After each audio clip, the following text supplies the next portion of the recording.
frère des Émirats Arabes Unis.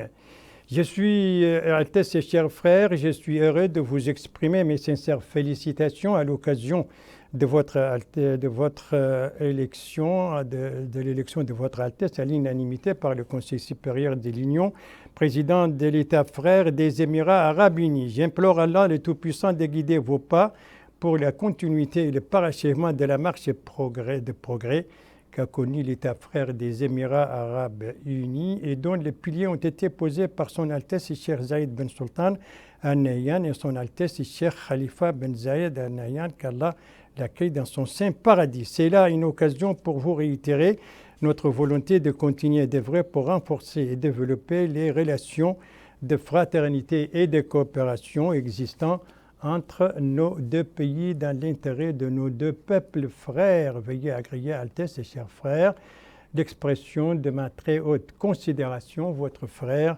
Mohamed Ould Cheikh Al Ghazouani. Voilà donc pour ce message de félicitations adressé par le président de la République au tout nouveau président de l'État des Émirats Arabes Unis. Le président de la République est d'ailleurs en route pour les Émirats Arabes Unis pour présenter les condoléances à l'occasion du décès de son Altesse Feu Cheikh Khalifa Ben Zayed Al Nahyan. Et vous le voyez à l'aéroport, le président de la République a été salué par le Premier ministre, M. Mohamed Bilal Messoud, par le ministre secrétaire général de la présidence de la République, la ministre conseillère de la présidence de la République, des membres du gouvernement, les chefs d'état-major particulier du président de la République, la directrice adjointe du cabinet du président de la République, le wali de Nouakchott Ouest et la présidente du conseil régional de Nouakchott. Et au cours de ce voyage, le président de la République était accompagné donc par la première dame, Dr Mariam Tda, le ministre des Affaires étrangères, de la coopération et des Mauritaniens de l'extérieur, le directeur des cabinets du président de la République, l'ambassadeur de Mauritanie dans les Émirats Arabes Unis, un conseiller en chargé des missions à la présidence de la République ainsi que le directeur général du protocole d'État. Voilà donc pour le côté diplomatique de ce journal et je rappelle bien entendu aussi, puisque nous parlons de ce dossier, que la Mauritanie a décrété un deuil national de 3 jours à partir d'hier, vendredi. Venons-en maintenant à la politique intérieure avec la page médicale consacrée à une journée, à un invité, à des visites et bien entendu aussi aux actions, aux opérations de vaccination. Le premier volet donc de cette page médicale, cette journée organisée par l'Association mauritanienne de la santé de reproduction. Une journée, la deuxième du genre, organisée aujourd'hui ici à Nouakchott et sous la supervision du ministre de la Santé, compte rendu Amina Khalil. Les taux d'infertilité de plus en plus croissants au sein des couples mauritaniens ont été une composante importante de la santé reproductive qu'a traité cette deuxième journée du colloque, organisée par l'Association mauritanienne de la santé de la reproduction. S'exprimant par les circonstances, le ministre de la Santé, M. Mokhtar Ould Dahi, s'est félicité des efforts volontaires consentis pour lutter contre l'un des principaux problèmes sanitaires à l'origine de l'instabilité et au développement de certains foyers, voire de la société. Dans ce cadre, le ministre a souligné que parmi les objectifs principaux du département de la santé figure en bonne place la réduction considérable de la mortalité maternelle et infantile en application des engagements de son Excellence le président de la République, M. Mohamed Ould Cheikh Al Ghazouani, des engagements pris par la Mauritanie pour atteindre le troisième objectif du développement durable. À son tour, le président de l'Association pour la promotion de la santé de reproduction, M. Hamoul Abdelkader, a indiqué que pour atteindre ces objectifs, son association a organisé une large campagne de sensibilisation sur les réseaux sociaux à laquelle ont participé des médecins, des sages-femmes, des parlementaires, des artistes et des figures sportives, soulignant que la première journée sur le phénomène de l'infertilité a été organisée l'année dernière sous le haut patronage de la première dame, Dr Mariam Fadel Deh. De son côté, le représentant résident du FNUAP en Mauritanie, M. Cher Fall, a expliqué que les estimations indiquent qu'environ 48 millions de couples et 186 millions d'individus dans le monde souffrent de problèmes de reproduction, notant que les causes de ce problème sont dues à un ensemble de facteurs liés au système reproducteur des femmes et des hommes. La lutte contre l'infécondité apparaît dès lors comme un élément majeur de la réalisation du droit des personnes et des couples à fonder une famille. À cet effet, chercher à régler les problèmes d'infécondité peut également lisser les inégalités de genre. Bien que l'infécondité touche aussi bien les hommes que les femmes, ce sont souvent ces dernières qui sont perçues généralement comme souffrant de ce problème, indépendamment du fait qu'elles soient infécondes ou non. Il est à rappeler que cette deuxième journée du colloque a été consacrée à l'infertilité organisée par l'Association mauritanienne de la santé de la reproduction. Et voilà, pour parler de cette thématique, donc, notre invité, c'est le professeur Ahmed Abdelkader. Encore une fois, bonsoir. Voilà, alors vous avez organisé votre deuxième journée qui était consacrée exclusivement à la stérilité ou à l'infécondité ou à l'infertilité des hommes. Pourquoi? Merci beaucoup. Je vous remercie pour cette invitation pour parler d'un sujet aussi important et aussi tabou qu'est l'infertilité. En fait, cette journée s'inscrit dans le cadre d'un ensemble d'activités que nous menons sur le terrain depuis presque 2 ans sur les réseaux sociaux. Cette année, nous avons choisi un thème principal, celui de l'infertilité masculine. Il y a une différence entre infertilité et stérilité. Le mot stérilité, d'habitude, c'est réservé au cas stérile définitivement. Les individus qui ont une cause définitive et qui sont une minorité. La majorité, on parle de cas d'infertilité. Comment dire que l'infertilité, c'est l'infertilité, guérissable? c'est une séance provisoire, donc qui est guérissable. Ça, c'est déjà la bonne nouvelle. Définitive. Donc on parle d'une infertilité, c'est souvent les plus cas. Pour parler de ce sujet sous 2 ou 3 angles. Le premier, c'est qu'on a un programme national de santé de la reproduction qui fait énormément d'activités sur le terrain, axé sur la santé de la reproduction. Mais on se rend compte que le sujet de l'infertilité est jusqu'à présent absent ou omis de ces activités. L'infertilité chez les hommes, bien entendu. L'infertilité, on parle actuellement d'une infertilité chez le couple. Mais nous, on a mis l'accent sur les hommes parce que l'infertilité chez les hommes constitue un tabou dont on n'en parle pas, surtout dans nos contextes africains, arabo-musulmans, où l'homme a un certain imaginaire, une certaine représentation qui le met à l'abri de ces problèmes. Et malheureusement, c'est souvent la femme qui est indexée et qui est comme cause, alors que dans les statistiques, presque sont à part égale. Grosso modo, les causes d'infertilité sont presque de 30% de causes féminines, 30% de causes masculines. Et quelles sont justement les causes de l'infertilité? Les causes de l'infertilité sont très multiples, complexes et variées, dont certaines relèvent de la génétique, certaines relèvent des infections récurrentes, des infections qu'on peut attraper dans sa vie, des infections du tract urogénital, et qui ont souvent malheureusement évolué à bas bruit et peuvent entraîner des conséquences, mais elles sont en majorité guérissables. Et c'est cet objectif, c'est ce message qu'on veut faire passer pour dire que l'infertilité n'est pas une fatalité, que l'infertilité se guérit, elle se traite, elle constitue actuellement une spécialité médicale. Comment justement faire pour la guérir? Pour la guérir, il faut l'accepter comme maladie. Il faut qu'elle soit reconnue comme maladie.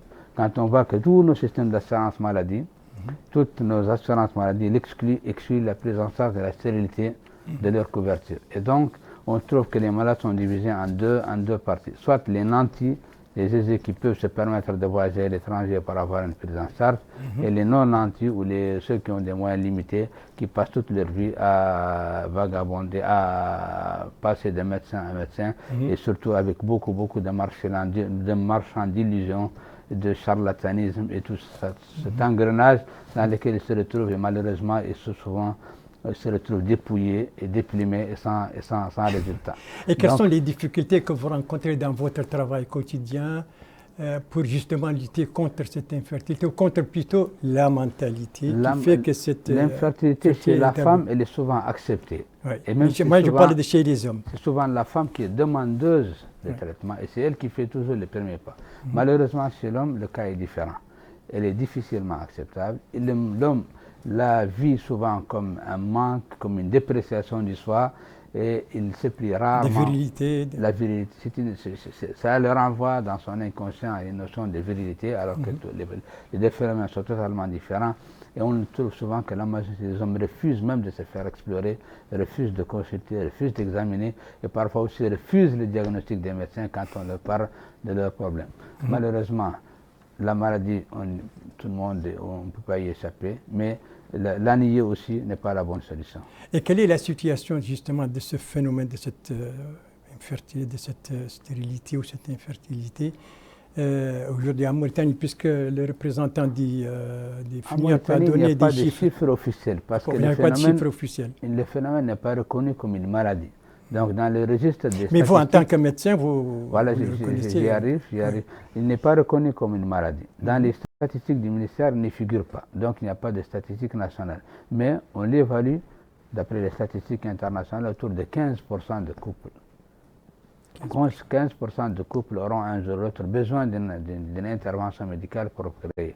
15% c'est beaucoup, surtout dans des sociétés où la fertilité ou la natalité constitue une valeur sociale, une valeur religieuse et surtout constitue une véritable assurance vieillesse. Quand on sait que dans nos contrées, quand la personne est âgée, il n'y aura que les siens. Ah, d'accord. Et est-ce que actuellement il y a une amélioration, il y a une progression vers le fait d'accepter Au fil des choses, il y a une nette amélioration en termes de consultation. On voit de plus en plus de couples qui viennent consulter, on voit de plus d'hommes qui acceptent de se faire consulter, mais la décision revient encore aux autorités de reconnaître le phénomène comme maladie et en conséquence de mettre sur place les institutions capables de le prendre en charge. Et qu'est-ce qui est sorti de votre journée d'aujourd'hui? L'unanimité s'est faite autour de que le problème est réel. Les praticiens de santé le vivent au quotidien, les participants le vivent dans leur propre foyer, à l'échelle individuelle, à l'échelle sociale et sociétale. Et l'idée principale, princesse qui est sortie, c'est qu'il est temps de considérer le problème comme un fléau, comme une maladie. Détabouiser. Détabouiser le phénomène et de le sortir de ce domaine du tabou dont on n'en parle pas. Voilà, le professeur Ahama Abdelkader, président de l'Association mauritanienne de la santé et de reproduction. Donc, il était notre invité ce soir, surtout qu'ils ont tenu aujourd'hui leur 10e journée qui était consacrée à l'infertilité. Il y a une nuance, le docteur l'a dit, entre stérilité et infertilité. Donc, cette fois, c'était l'infertilité des hommes. Docteur, merci encore une fois. Merci. Et donc, vous avez tenu votre 10e journée dont le coup d'envoi a été donné donc, par le ministre de la Santé qui vient d'effectuer une tournée à l'intérieur du pays, tournée qu'il a conduit au Trarza, au Brakna, et au Gorgol. Et nous allons nous intéresser ce soir aux dernières étapes de cette tournée, à savoir Boutilimit, Bogué et Aleg. Ce sont des informations qui nous ont été fournies par notre correspondant permanent là-bas, Mohamed Mustafa Vabou, compte rendu revient en français par Bokar Baïdaba. À Boutilimit, au Trarza, le ministre de la Santé, Mokhtar Ould-Dahi, a visité le centre hospitalier. Sur place, il a été édifié sur le fonctionnement de la structure, tout en exhortant le personnel à faire preuve d'abnégation pour offrir des soins de qualité aux citoyens. Auparavant, le ministre de la Santé, en compagnie du Wali du Brakna, Tayyibour Mohamed Mahmoud, avait effectué une visite d'information des structures sanitaires de la wilaya. Au centre hospitalier de la ville de Bogué, le ministre de la Santé a été édifié sur le fonctionnement de la structure, instruisant le personnel médical de rapprocher le service de santé des citoyens et entretenir les équipements. Il s'est rendu également au lycée de Bogué, qui sert de cadre de vaccinodrome contre le coronavirus. Sur place, il a constaté le niveau et l'ampleur du processus de vaccination. Des explications détaillées lui ont été fournies sur les moyens déployés afin de mener à bien cette opération. Après Bogué, le ministre de la Santé a mis le cap sur la ville d'Aleg. Aussitôt arrivé, il est allé visiter le centre hospitalier régional. Ainsi, il s'est informé des différents services. Au terme de la visite, le ministre de la Santé, Mokhtar Ould-Dahi, a exhorté les responsables de ces différentes structures de rapprocher le service de santé des citoyens, traduisant ainsi la volonté du ministère de travailler à résoudre autant de problèmes que possible. Il a en outre souligné l'importance de travailler davantage pour améliorer l'offre de santé et répondre aux besoins des patients avec professionnalisme et célérité. La tournée d'information donc du ministre de l'Intérieur, du ministre de la Santé à l'intérieur du pays, une tournée qui, je le rappelle, qu'il avait entamée à partir de Rosso, où il avait lancé le jeudi dernier la 6e campagne nationale de vaccination contre la Covid-19, une campagne qui est entrée aujourd'hui dans sa 3e journée consécutive et les opérations se poursuivent dans de bonnes conditions, tant à Nouakchott qu'à l'intérieur du pays. À Nouakchott, tous les coordinateurs régionaux s'activent au CSA avec une journée de vaccination et du côté du commissaire aux droits de l'homme à l'action humanitaire et aux relations avec la société civile, des visites dans plusieurs centres de Nouakchott Sud, compte rendu Mohamed Lemine Bekar. Dans ces 3 Muqatta'a relevant de Nouakchott Sud, le commissaire aux droits de l'homme, à l'action humanitaire et aux relations avec la société civile, Cheikh Ahmed Dou, Ahmed Salem ou Sidi, a pu constater de visu le niveau d'affluence des citoyens dans les centres de vaccination contre la pandémie du Covid-19. Des informations lui ont été aussi communiquées concernant la mobilisation des ressources humaines et matérielles affectées à cette opération au niveau de ces 3 circonscriptions. Nombre d'organisations de la société civile ont été mises à contribution pour sensibiliser un large pan de citoyens sur l'importance de se faire vacciner pour se prémunir de ce virus qui, contre toute apparence, continue de présenter un danger pour la santé publique. Et c'est également au niveau de Nouakchott Sud que le commissaire adjoint à la sécurité alimentaire, l'imam ou l'Abdawa, a supervisé le démarrage de la journée de vaccination au profit du personnel officiel et non officiel du CSA. Il a à cette occasion indiqué que l'organisation de cette journée est une contribution du CSA à la présente campagne de vaccination visant à accompagner les efforts du gouvernement afin de vacciner le plus grand nombre de citoyens. Il a en définitive loué l'excellente collaboration des autorités administratives et sanitaires avec les CSA et adressé ses remerciements au personnel pour avoir répondu en grand nombre à l'appel pour prendre le vaccin anti-Covid. Il a enfin assuré les employés des boutiques de vente des produits alimentaires à des prix subventionnés que des efforts gouvernementaux sont déployés pour trouver des solutions aux problèmes qui leur sont posés. Voilà, les opérations donc de vaccination contre la Covid-19 dans le cadre de cette campagne nationale de vaccination entrée aujourd'hui dans sa 3e journée consécutive. Et nous terminons cette page médicale par cette opération de don de sang entreprise par la coordination de Tevrar Zena et ses partenaires sous le thème « Oui à la sauvegarde des vies des citoyens ». L'objectif de cette manifestation, encourager, ancrer la culture du don de sang, a notamment dit la présidente de cette coordination, tout en précisant que cette opération est régulièrement organisée 2 fois par an. Après le médical, le pédagogique avec 2 ateliers donc, de sensibilisation, l'un à Nouakchott, l'autre à Kaïdi, tous 2 contre les préjugés autour de la scolarisation des jeunes filles et leurs conséquences néfastes. Tous 2 ont commencé aujourd'hui et tous 2 doivent durer des jours. Celui de Nouakchott s'est déroulé à l'ENI, donc l'école normale des instituteurs, et c'est sous la supervision du secrétaire général du ministère de l'Éducation nationale et de la réforme du système éducatif. Compte rendu Bokar Baïleba.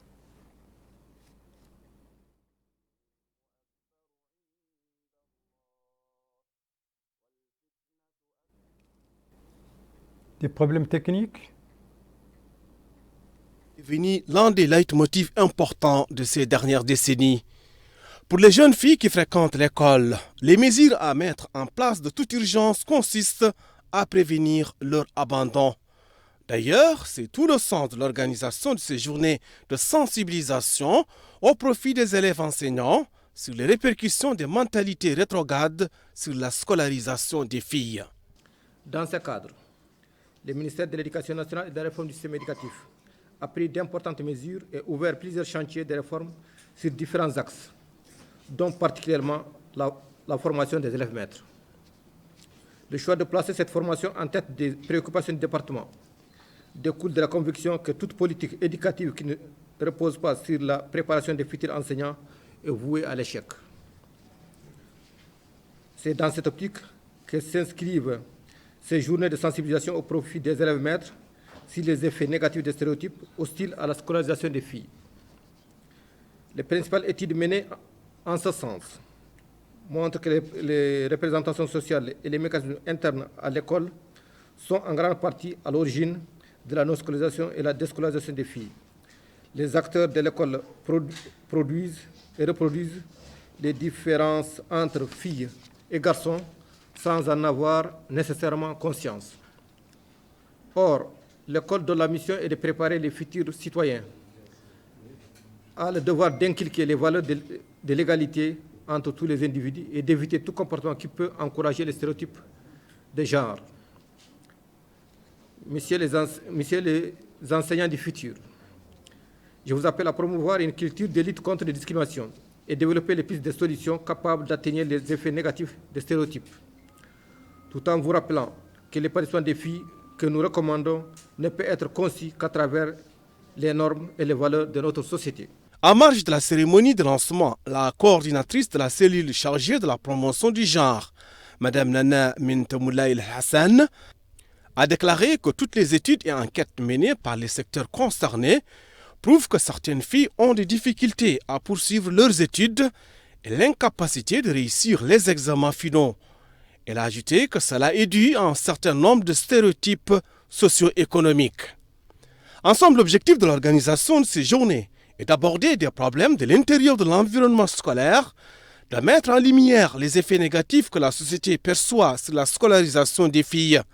À cela s'ajoute la sensibilisation des élèves enseignants à ces problèmes et de leur apporter de l'expertise nécessaire pour guider et encadrer les filles jusqu'à la fin de leur cycle scolaire.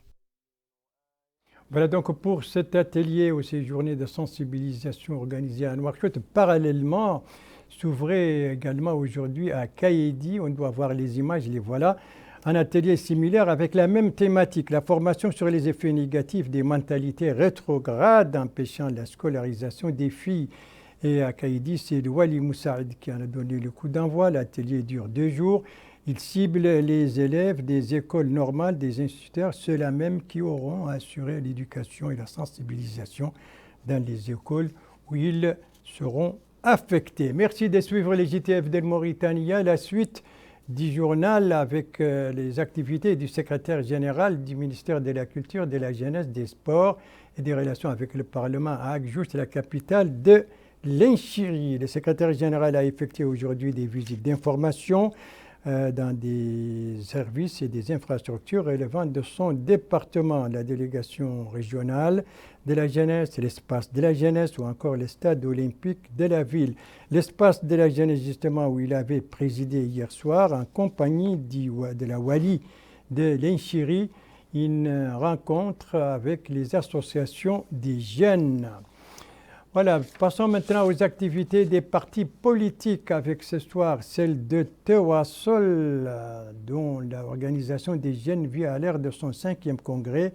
Coup d'envoi de ce congrès hier, c'était hier soir à l'ancienne maison des jeunes à Nouakchott en présence du président du parti et de nombreux invités. Pour le président de l'association des jeunes de Tewasol, il s'agit d'une importante étape de la vie de l'organisation. La cérémonie a été marquée par plusieurs interventions des responsables de Tewasol, mais également des représentants des associations donc participantes étrangères.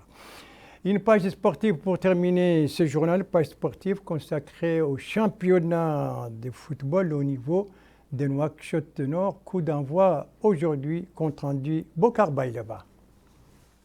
Le stade municipal de Toujénine a abrité le lancement des compétitions de la Ligue régionale de football de Nouakchott Nord, avec la participation de 16 clubs représentant toutes les Moukata de la Wilaya, Toujénine, Darnaïm et Tayaret.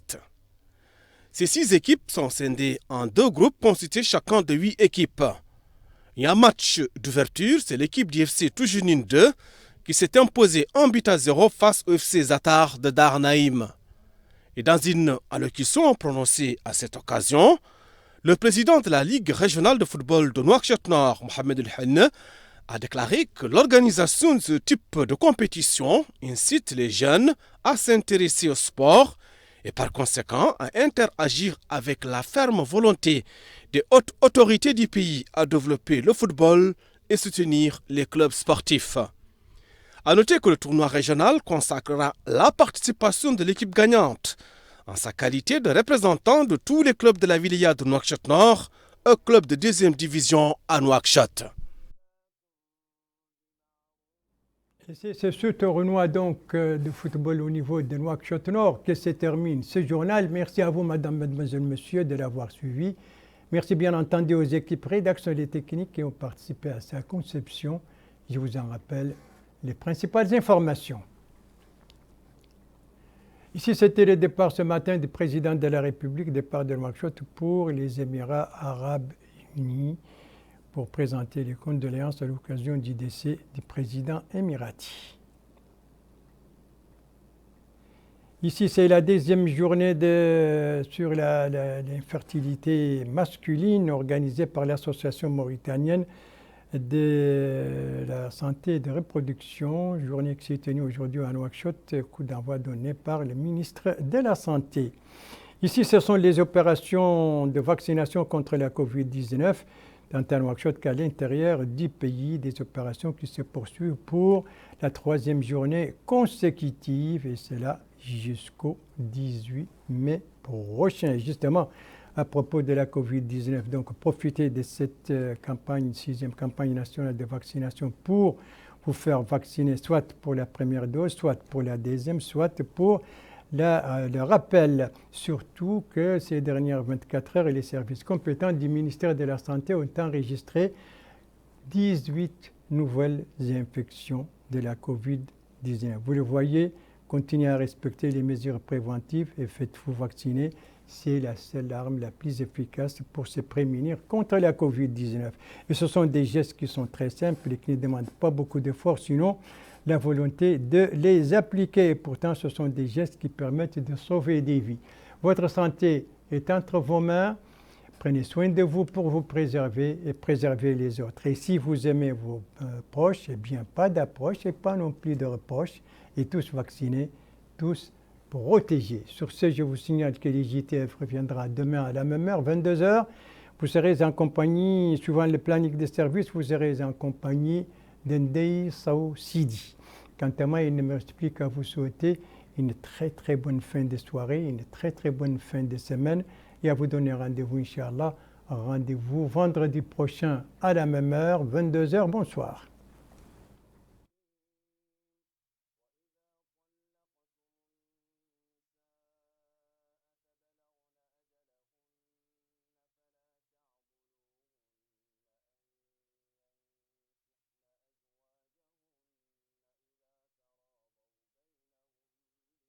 أعوذ